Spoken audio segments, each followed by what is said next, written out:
খাবারটা বানিয়ে মানে। আসসালামু আলাইকুম ভাইয়া, কি খবর, কেমন আছেন? ওয়ালাইকুম সালাম। বড় আব্বুদের বাড়ি থেকে আসলেন? হ্যাঁ, একটু অফিসের কাজ ছিল। ও, আকরাম স্যার কি বাসায়? এতক্ষণে তো চলে আসার কথা।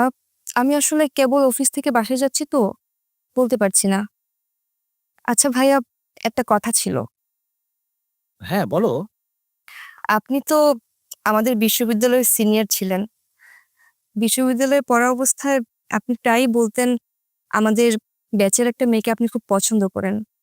কিন্তু এতবার নাম জিজ্ঞেস করলাম, আপনি একবারও নাম বললেন না।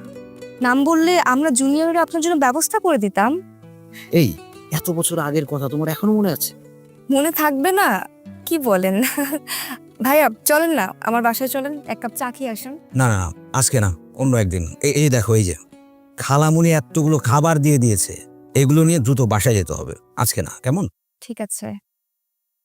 আচ্ছা, আমাদের ব্যাচের ওই মেয়েটার কি বিয়ে হয়ে গেছে? হ্যাঁ, বিয়ে হয়ে গেছে। ও আচ্ছা, এর জন্যই আপনি বিয়ে করছেন না? আরে না, মানে তেমন কিছু না। এই ধরো আমার একটা প্রমোশন হোক, আরেকটু স্টেবল হই, সবকিছু গুছিয়ে নেই, এরপর বিয়ে শাদী করবো। ভাইয়া, আপনি কিন্তু বিয়ে করলে আমাকে দাওয়াত দিবেন, আর আমি কিন্তু আপনার বিয়ে খাবো। এই মানে আমার বিয়ে খাওয়া নিয়ে তোমার এত ইন্টারেস্ট কেন? ও মা, ইন্টারেস্ট হবে না? হাজার হলেও আপনি আমার ক্যাম্পাসের সিনিয়র ভাই, আর এইদিকে আবার আবরারের খালাতো ভাই। সেই সুবাদে তো আপনি আমার আত্মীয় হন, তাই না? ও, বুঝলাম। আচ্ছা ঠিক আছে, আমার বিয়ের সময় তোমাকে আমি দাওয়াত দিব। আচ্ছা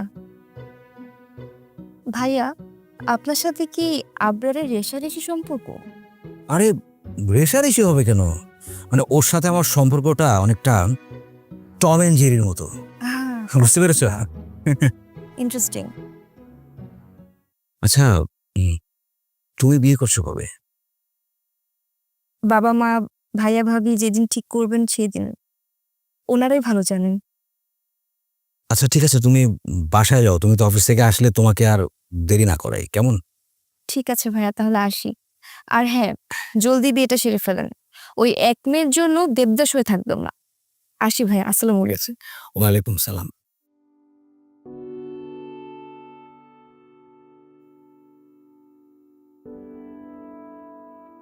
আজও তোমাকে বলা হলো না যে আমার ক্যাম্পাস জীবনের পছন্দের সেই মেয়েটাই তুমি। আকার ইঙ্গিতে তো কত করেই বুঝালাম, কিন্তু বুঝলে না। খুব বলতে ইচ্ছে করছিল যে বিয়ে করছি না, কারণ আমার হৃদয়ে এখনো তুমি।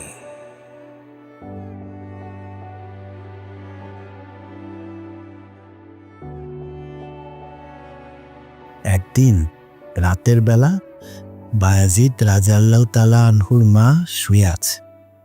তখন ছিল শীতকাল। মা বায়াজিদকে বললেন, বাবা, দরজার একটা কপাট বন্ধ করে দাও। বায়াজিদ মাকে জিজ্ঞাসা করতে ভুলে গেল, ডান কপাটটা বন্ধ করবে নাকি বাম কপাটটা বন্ধ করবে। ততক্ষণে মা ঘুমিয়ে গেছে। মাকে ঘুম থেকে উঠিয়ে জিজ্ঞাসা করলে যদি মায়ের কষ্ট হয়, তাই বায়েজিদ কি করলেন জানো?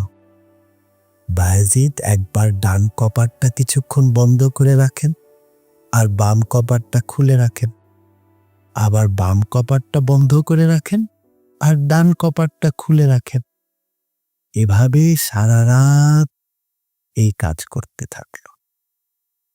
তখন বায়েজিদের মা তাহাজ্জুদের নামাজ পড়তে উঠে দেখেন বায়েজিদ এরকম করছে।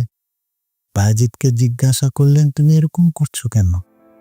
তখন বায়েজিদ তাকে সব খুলে বলল। মা বায়েজিদের কথা শুনে খুশিতে তাকে বুকে জড়িয়ে ধরলেন। আল্লাহর দরবারে দুহাত তুলে মোনাজাত করলেন যে এমন ছেলে আমাকে দিয়েছেন, তার জন্য আমার জীবন ধন্য হয়েছে। আর একদিন রাতে বায়েজিদ পড়াশোনা করছিল। বায়েজিদকে তার মা বললেন, বায়েজিদ, এক গ্লাস পানি আনো, আমার খুব তৃষ্ণা পেয়েছে। বায়াজিৎ পানি আনতে গিয়ে দেখে মশকে পানি নেই। দাদু, হুম? মশকটা কি? মশক হচ্ছে ওই যে পানি রাখার জগ, মানে কলসি চেনো তুমি? হ্যাঁ, কলসি চিনি, কলসির মতো। হ্যাঁ, কলসির মতো, মানে পানি রাখার একটা পাত্র। তো বায়াজিৎ মশক নিয়ে পাশের কূপ থেকে পানি ভরে আনত। ততক্ষণে মা তো ঘুমিয়ে গেছে। এখন মাকে ঘুম থেকে জাগালে যদি কষ্ট হয়, তাই বায়াজিৎ গ্লাস হাতে করে মায়ের শিয়রে দাঁড়িয়ে থাকলেন। ঘুমাইনি? না, তখনও তো শীতকাল ছিল, ঠান্ডায় বায়াজিতের হাত জমে যাচ্ছিল। মা ফজরের আগে তাহাজ্জুদের নামাজ পড়তে উঠে দেখেন বায়াজিৎ তার শিয়রে দাঁড়িয়ে আছে। মা জিজ্ঞাসা করলেন, বায়াজিৎ, তুমি আমার শিয়রে পানি হাতে দাঁড়িয়ে